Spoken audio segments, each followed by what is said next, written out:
বিসমিল্লাহির রহমানির রহিম। সুধী দর্শক মণ্ডলী, আজকে আমরা এসেছি পুরান ঢাকা চকবাজারে অবস্থিত তারা মসজিদে। এটি মির্জা গোলাম পীর 1860 সালে নির্মাণ করেছিলেন এবং পরবর্তীতে এটি আলী জাহান বলে একজন 1926 সালে নতুনভাবে এটিকে সুন্দর রূপে রূপান্তরিত করেন এবং এই মসজিদটির নাম করেন তারা মসজিদ। এটি চকবাজারে, পুরান ঢাকা চকবাজারে একটি পুরনো মুসলিম ঐতিহ্য। তারা মসজিদ নামে অনেকে চিনে। এই উপরে ত্রিপালটির জন্য মূল যে গম্বুজের যে সেটা দেখা যাচ্ছে না, গম্বুজগুলো দেখা যাচ্ছে না, যার ফলে এর আসল রূপটা আপনাদেরকে দেখাতে পারছি না। এই হলো তারা মসজিদ, পুরান ঢাকায় অবস্থিত তারা মসজিদ।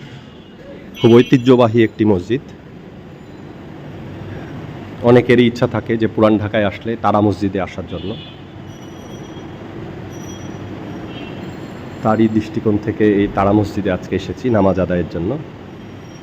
অনেক মুসল্লিগণ রয়েছে, ভিতরে তালা মারা, যেখান থেকে গম্বুজগুলো দেখা যেত।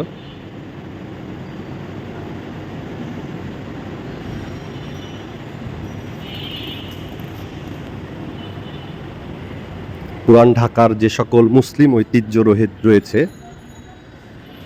সেই ঐতিহ্যগুলোর ভিতরে এই ঐতিহ্যবাহী তারা মসজিদ। ঢাকাকে বলা হয় আসলে মসজিদের শহর। এখানে অনেক মসজিদ রয়েছে, কিন্তু তার ভিতরে মুসলিম যে নিদর্শনগুলো রয়েছে এটি একটি বা এটি অন্যতম। পুরান ঢাকায় আসলে সবাই চেষ্টা করবেন তারা মসজিদে আসার জন্য। সকলকে ধন্যবাদ।